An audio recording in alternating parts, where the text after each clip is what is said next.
Welcome, ladies and gentlemen, to The Interesting Part Is. My name is Kiss Allen, and I'll be your host. Today, we have one of Chicago's finest. We have Mr. Larry Roberts. We're going to learn his story.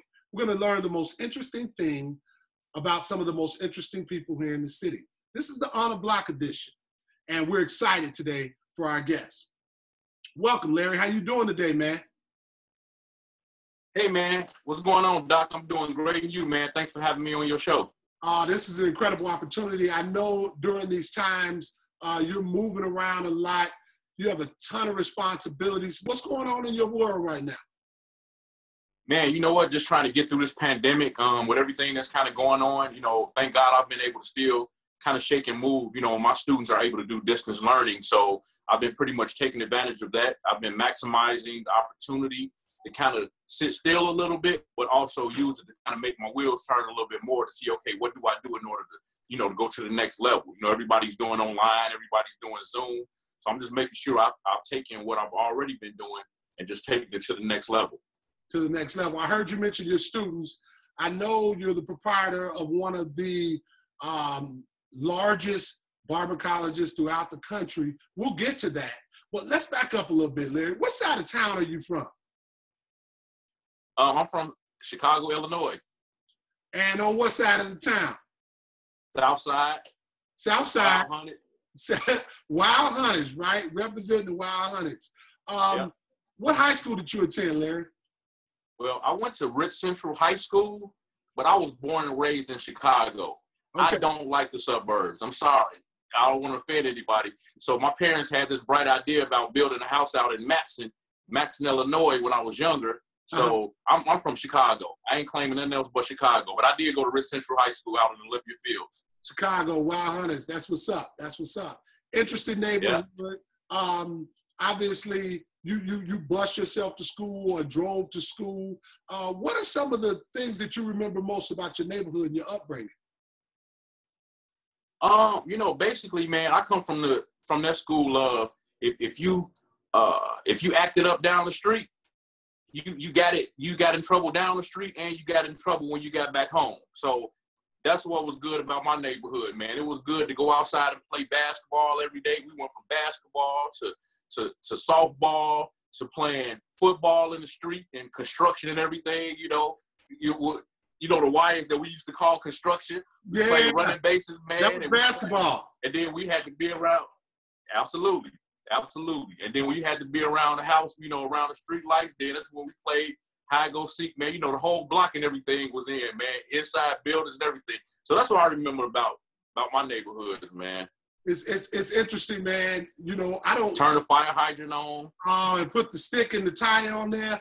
It's interesting, right? I try not to whip my kids, right? Absolutely. Proud father of a set of 21-year-old twins. You want them to grow up the way they're growing up, but you can't help but to share the fact that you could go within a 4-block radius of your home and it feel like you went out of That's town. Right. You had a ball. Absolutely. Right?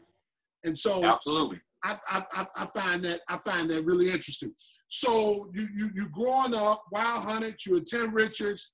When did you begin to understand that? Because, right, this is an art. When I look at it, barbering is an art. When did you begin to find a liking and a love for making cats look nice? So, man, you are absolutely right about barbering is an art and a science, right? So if I could just share the red, white, and blue barber pole, the red stands for blood, the blue is for veins, the white is for bandages, and the ball on the bottom is called a basket. And we used to be doctors and dentists back in the day up until the 1800s, and that's when they separated the professions. So my point being is that what we do is very, very important. But on the flip side of that, they teach us in our books that this is an art and it's a science. So I know how to draw. So I used to be the one taking those little Art Institute tests back in the day with the little elephant and all of that. I was taking those tests and drawing because I wanted to go to art school. But also my mom and my dad, like my dad dressed very nice back in the day, kept himself together, always had cologne. I used to steal his cologne off his dress and all of that. So I like to keep myself looking good and smelling good. And I just kind of combined it. You know what I'm saying? When my parents built the house out in the suburbs, I didn't have anybody to cut my hair because it was predominantly Caucasian. So I went to Walgreens and got a pair of clippers for like $19. And I started cutting my own hair because I'm I strive for excellence. I don't want to say I'm a perfectionist, but I strive for excellence. Now, let me dip in here real quick. When was that? Okay. What date me now? When was that when you went? I was 13 years old when I started cutting hair. And I started cutting my own hair like I just did today. So I cut my own hair.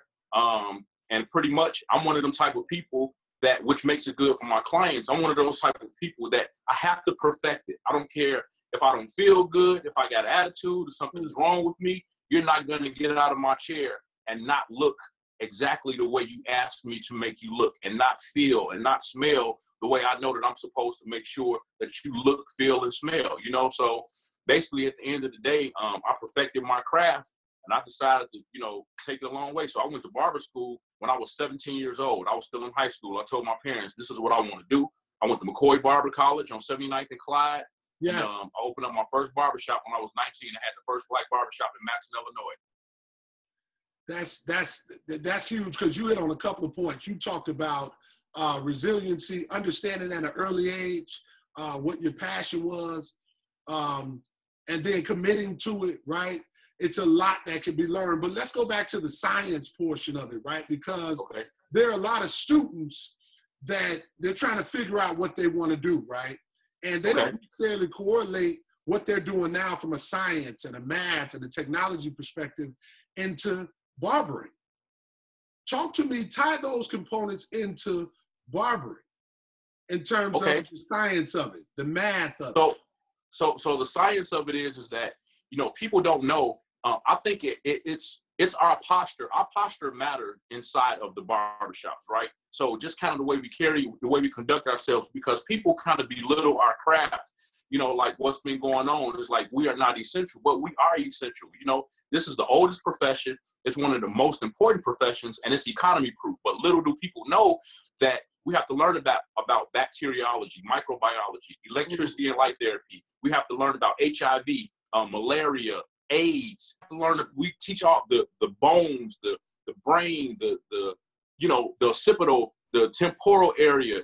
We have to learn about all of these things that could be detrimental to a person. Like people, the death of somebody can be sitting in our chairs, and the powers that be and the people who don't look at our profession as being important, they don't know these things. So it's up to us to make sure our posture and our mannerism speaks to what we learn. And that license, you can get a misdemeanor if you're cutting hair or servicing somebody doing hair in a shop without a license. That's just how important what we do is. You know what I'm saying? We have to protect the health and the welfare of not only ourselves, but to the public. They can care less about how great you cut hair and how good you do designs. No, are you theoretically sound enough to make sure that you are protecting the health and the welfare of your clients? Wow. See? And I will tell you, been going to the barbershop, obviously 40, 45 years, kind of thinking about what you just talked about, the posture, the mood, the tone of the shop. Those are the ones that I'm most attracted to, right? Those are the ones where I go in, I feel safe, I feel welcome. It's a quality environment. And I think oftentimes we take, you know, maybe we can tend to take that for granted. The other part of this is the business part, right? I see your accolades in the background and so forth. Real proud of you, brother. Everywhere I go, I be like, I know Larry. Thank you. I know Larry. Yeah. You can't go in a barbershop without being like, hey, you know Larry? Yeah, I know Larry. That's my man. But here's the deal. The business part of it, right? I know that's huge, because you could be a great stylist, but if you're not showing up on time, you don't know how to manage your talk to our audience about that balance.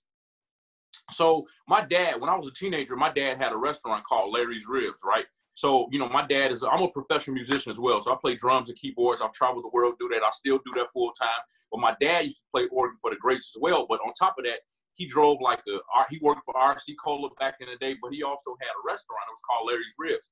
I used to run my dad's restaurants when I was a teenager, right?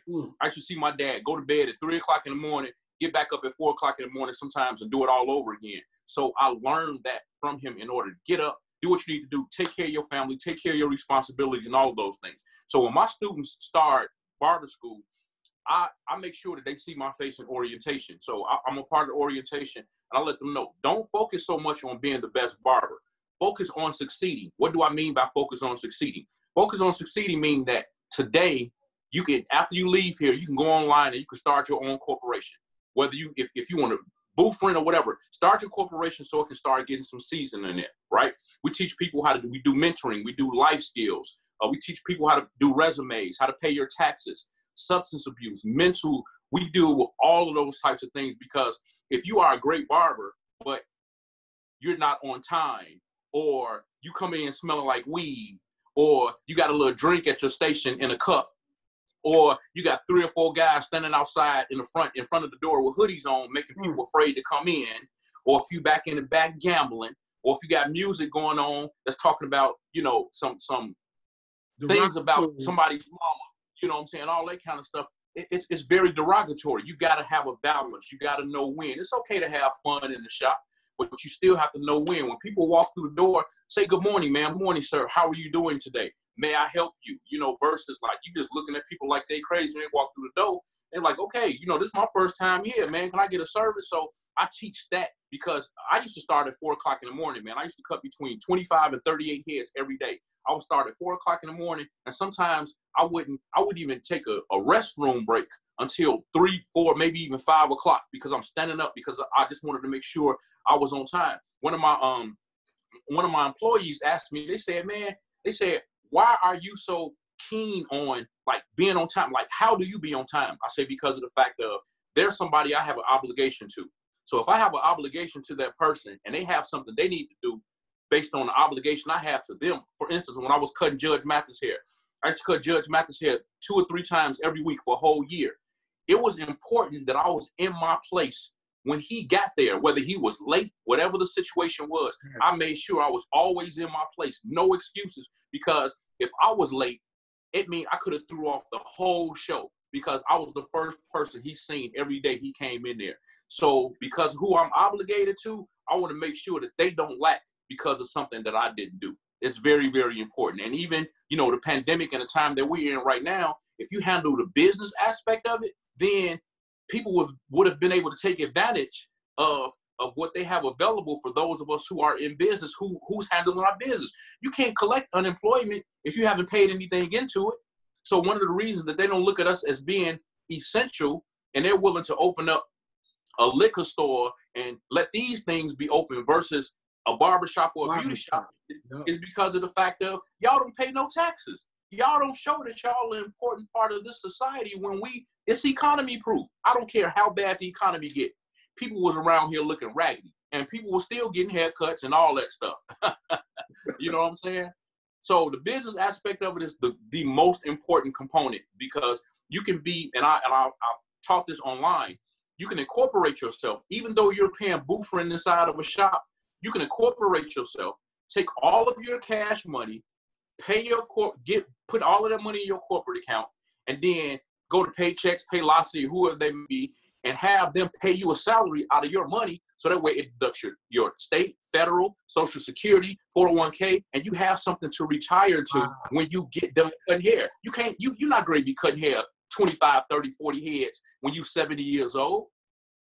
At that time, you're going to be cutting hair just because you feel like it. You should be. But if something happened to your hands, like what's been going on, ain't nobody giving you no money if you haven't paid into anything. You know what I'm saying? So the business aspect of it is very important. And I mentioned my dad because that's why I got my training from, to be stringent as it relates to business. Man, you bring up so many good points. I caught on to a couple of them here. At what age, when you start talking about teaching this, right? Because what you're teaching can be used across the spectrum, whether you're going to be a barber, whether you're going to be a culinary artist, whether you're going to be a mechanic. Anytime you begin to kind of work for yourself, you need this training. Where do you administer this training? Is this a class you do online? So what I decided to do is because I'm a firm believer that you can't allow your gift to take you someplace your character can't handle. And I think that goes along with being on time and all of the other things that I mentioned. So at the end of the day, I chose to incorporate in my curriculum mentoring, life skills, business plans, all of these things that you need in order to be successful. I incorporate that into my classes. And of course, you know, I speak outside of, you know, I do motivational speeches. So I have a non-for-profit as well as a for-profit. So I do mentoring, I do motivational, you know, speakings and all of that kind of stuff. And at the end of the day, I just think that it's very, very vital to a person, especially if you didn't go to college for business or if you didn't go to college for certain stuff. You know, some people, they do hands-on things and they use their hands, but they don't like, when I used to teach full-time, part of my weekly was I'm gonna write a new word up on the board and you need to learn this new word. So you can say more than just I, if, and, but. You know, you need to be able to spread your like, you need to be able to kick it in the shop with the guys, but you also need to be able to go into a bank or go into a meeting and sit around a round table with a suit and tie on, right, and be able to talk that talk and understand what it is they're talking about. So I didn't have anybody to teach me this, but it was me hungry, wanting to say, you know what, I want to be on this level. So how do I get there? I researched before Google was even popular, back when I was a teenager. Okay, I incorporated myself. You know, I bought equipment before I even knew that I was going to have a school, because I said, you know what, the bank's not going to give me no money. So let me start buying my stuff so that one day when I open up my first school, all my stuff is paid for and all I got to do is walk through the door. So I tried to be wise about the steps that I made. So that way, you know, if anything happened, I couldn't blame anybody but myself because I wasn't prepared and I wasn't ready. That's what the world needs, man. That's what these young kids need. Coming off this hiatus that we're in right now, we need to come out of this. You know, some of the leaders in the community, so forth and so on, really need to come out of this polished and ready to share. Absolutely. Because that's our goal. Share out. Make sure we're able to sit down and share some of these blessings that we have. We're going to move on, man. I'm going to come back to a little bit of your history, but right now we're going to move to a segment we call Rapid Fire. I'm going to rip some words and some phrases off to you, Larry, and I want you just to, first thing come to mind, couple of sentences, maybe even just one word as we talk, right? All right, you ready? Okay, I'm ready. Couple of words, responsibility. Make sure that you're very diligent and being obligated to what you're responsible for. Faith. Believing in something that you may not be able to see. Passion. Dreaming, loving what you do, and going after it by any means necessary, legally, make it happen. One of your favorite restaurants, you talked about the Hunnits. One of your favorite restaurants that you frequent on the south side of Chicago? Ooh, on the south side of Chicago? Yeah. If you would have said one of my favorite restaurants, then I could have told you downtown or in Oak Brook somewhere. But one of the places that I want to go in the hood. I want to go in the hood. Harold's, man. Harold's. Okay. Mild sauce on it on the side. I own it. Got to put mild sauce on it with extra coleslaw. With extra coleslaw. Okay. That's right. Favorite sites to see? If someone came in the city, they're hanging out with you, Larry, where you taking them? Downtown. Downtown in particular where? Gold Coast, Michigan Avenue. Walk up and down Michigan Avenue. Let them see what it's like. You know, go in and out the high-end stores and dream, even if you're not shopping. You know, that's what my parents did with me back in the day, even though, you know, they would let me get a little Louis Vuitton wallet every now and then and put it on a Neiman's charge with my little $50. But at the end of the day, you know, I would put it, when I was 16, 17 years old, I used to drive downtown by myself, put on a suit and tie so that way I can blend in. And I would go in the stores, man, looking, trying on stuff and just saying, one day I'm going to be able to come get this, wrap it up. I don't even need to look at the price. So I like to take people downtown. Yep. Wow. I think one of the things that jump off the screen and one of the things I want our audience to see is the confidence in who you are and what you do. I've had an opportunity to meet you on several occasions, and that's one of the things without even knowing you, right? They say people can come in the room and automatically you like, who is that? And we had a chance to sit on that panel over at Kennedy King, and we sat amongst a bunch of different people, but you stood out. Oh my God. It was amazing. Wasn't that amazing? It was I was around some people who I was like, I mean, you know, I'm not star-stricken because I've been around them all my life, But the fact that I was able to be graced and be on a panel with assistant superintendents and presidents of, that was amazing. And then for these gentlemen afterward to say, hey man, I like you, man. Can I have your card? I'm like, yes, sir. I think so it was a great panel.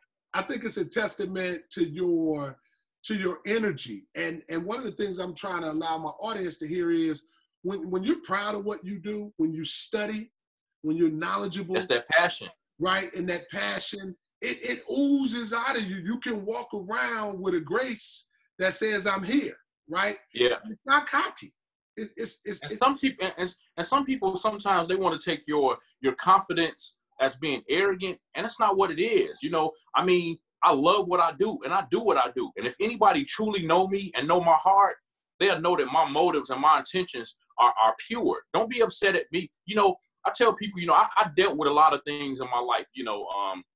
I dealt with a lot of things in my life in regards to, some heartache. I mean, growing up in church, being promised that if we live a certain way, that if you live right, heaven belongs to you. So, I come up not drinking, not smoking, couldn't go to the show, all of these things, these stipulations that were put on us.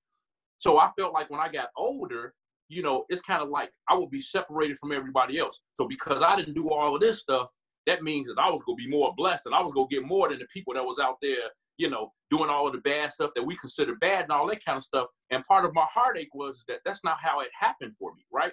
So in the book that I wrote a book and I put that you have to go through in order to get to. But how you deal with what you go through determines how you come out. So what I wanted in my early 20s, God really didn't allow it because he knew that even though I was a great businessman, but if I would have got what he's showing me that he's giving me now, I probably would have lost it and been 47 years old trying to regain it because I didn't know how to handle it. So, sometimes we have to have people to teach us that, man. Everything, no test, no testimony, right? So I had to go through those things. I really, really had to go through those things. So, yeah.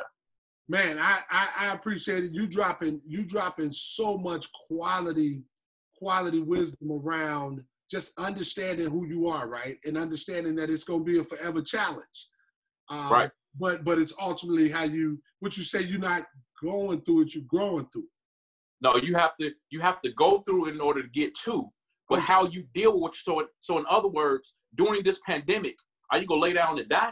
Or are you gonna say, you know what, how can I maximize? That's right. Like for churches, you got churches who they never did live, they never did Facebook, they never streamed. So during this pandemic, they either had to get up and go figure it out, or they had to let it. So it's how you go through it that determines how you come out of it. So now with some people, it's like, because the way I'm going through it, when I come out of it now, I'm fresher, I'm stronger, I'm wiser, I'm better.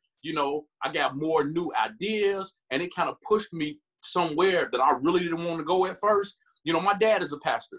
My dad is 68 years old. They weren't doing live stuff, but it pushed them into another level. Now we can't keep them off of social media.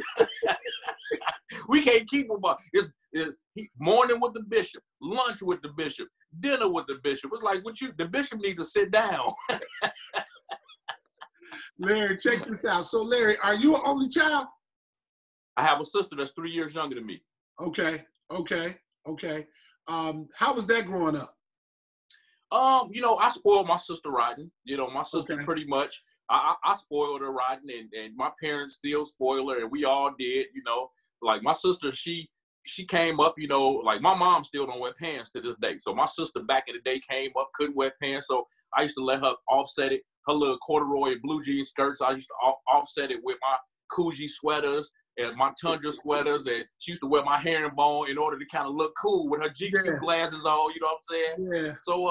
So basically, I spoiled her, but she's the director of like all of my colleges and everything. She's my CFO, so she's very instrumental, in my business and everything like that. And sometimes, of course, it can be a battle, of course, but at the end of the day, basically, it's important that family is very, very important, very important. So yeah, it's balancing out. It's a beautiful thing, man. We're gonna come to got a few more minutes here. You talked a lot about work. You talked a lot about dedicating yourself to being on time. Talk to us about the balance, the work-life balance The balance. So the work-life balance for me, I don't do. So this is what my day is like. I try and go to the gym about 4 or 5 o'clock in the morning because otherwise I wouldn't be able to get it in. After that, I pretty much, try and go get my breakfast. I either go to the jail, I go to the barber schools. I make my rounds everywhere that I need to make my rounds. Handle my business, do interviews, just make sure everything's taken care of. And then toward the evening, depending on what day it is, that's when my full-time music kick in. So I pretty much, like, I have to learn how to take time for myself. Like, I don't know how to take a vacation and all that kind of stuff. Like, I've traveled the world, but I almost kind of refuse to do for me because I want everybody else to be okay. So people are forcing me. They was like, man, if you don't do it, your body gonna make you do it. I'm like, okay, cool. You know what I'm saying? I surrender to it. So I'm learning how to get out of that mode of not doing for me. You know what I'm saying? So that's pretty much what my days consist of. You talked about traveling the world. You talked about, where all do you have barber colleges? So I have a school in Dallas, Fort Worth, Texas, Peoria, Illinois, Joliet, Illinois, 2 in Chicago, 1 in Cook County Jail, 1 in IDJJ, Chicago, Illinois Department of Juvenile Justice. I have 1 in IDJJ, Warrenville, Illinois. That's Illinois Department of Juvenile Justice as well. That's first state accredited programs. I'm going to open one up in Kendall County Jail. That's like an hour and something away. So I have the privilege of doing that. I'm excited about that. Then I have another location in Rockford that I'm going in and pretty much changing over and taking it over as well. So I'm licensed in over 22 states with my master license. And I'm excited because I'm proactively pretty much setting myself up for what it is I want to do. So, I've been places like Australia and Italy, and I have my Larry's Barber College shirt on, and I take pictures and say, one day I'm going to be here. I take a selfie because I want to go all over the world with this.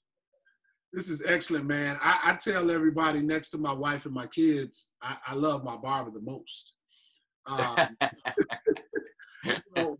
Because when you think about going in and sitting down and having somebody who know all about you, right? Right. They know all about you. You got a weekly time that's set where you're going to go in and you're going to deal with this person for about an hour and a half every week. And so that really becomes a part of your fabric and who you are. Absolutely. That's true. So very, very proud of you, Larry. Was there anything maybe that you wanted to talk about that I didn't necessarily bring up or that we didn't talk about today?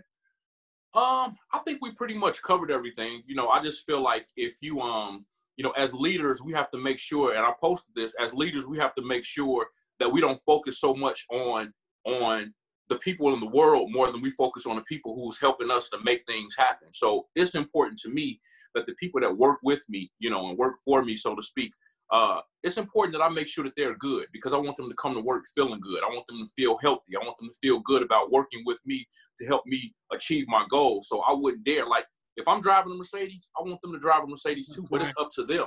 I can't buy it for them, but you have to position yourself. And if you don't position yourself, then you can't blame me because I gave you the platform and I gave you the empty palette, the canvas. So it's like you got to kind of make it happen. So that's very, very important to me. But I believe that, we should love each other.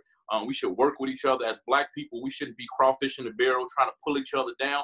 Me, if you can ask anybody in the industry, I go visit people barbershops. I go visit people's barber schools and cosmetology schools. I try and help them get financial aid. I say, what can I do?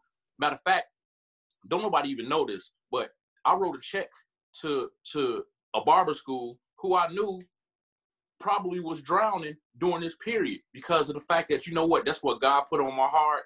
And I didn't want them to drown so I can say, now it's just me. It ain't about that. It's enough out here for everybody, man. And I'm hoping that I can be that light that shines and show that we can all work together. I'm confident in who I am. I'm one of the baddest barbers in the world. I can prove it. It's not a problem. So therefore, if I can teach you how to open up next to me and we can fish together, man, you know what I'm saying? You got to lose sleep like I do. You know what I'm saying? Your wheels got to keep turning like I do. Otherwise, don't blame me for where I'm going, So that's it, man. I really appreciate you allowing me to be on the show. The time that you've given me, I hope that we get more opportunities, man. I'm sure there's a lot more that we can talk about. But, man, you the truth, Doc. I appreciate it, man. So in parting, Larry, what does community mean to you? what is community? I think you just talked about it, but real briefly, what does community mean to you? Community mean for me, especially in the barber industry, kind of going back to your point, it's a safe haven. So when people come into barber shops and the beauty shops, it should be like a safe haven. So those guys who outside clowning, you know, as the owner, as the barber, you should be able to go outside and say, come on, guys, come on, man, y'all give me this front. It's the way, you know, come on, stop standing on this door, man, for y'all get beat up. You know, it's the communicate. Oh, my bad, Lero, I'm sorry, man, you know, or even the guys who out, man, saying, man, can I come take your garbage out for a couple of dollars? You build relationships with people in the community because it's a safe haven, and you want to make them feel safe as well as the people that's coming in and out, because at the end of the day, they go look out for you. They go look out for your clients. They go make sure that they're respectful when they're coming in and out of your business. You know what I'm saying? And they'll respect what you're saying versus like, hey man, I'm gonna call the police on you. No, why don't you take a moment to understand that person, to see how they can be of help to you and you can be of help to them. Maybe they need somebody to comfort them and just help them to be a better person, man. So that's what community mean to me, man. Solid, man. Hey, this has been another edition, an excellent edition of The Interesting Party. And we found out some extremely interesting things about this brother. We will continue to grow together. As you continue to move around the world, know that you always have a home with The Interesting Party is. Powered by esteemed ambassadors. Always remember in party, ladies and gentlemen, fly low. Avoid the radar. No matter what happens when they come for the car, save the radio. The Interesting Party is. Thank you very much.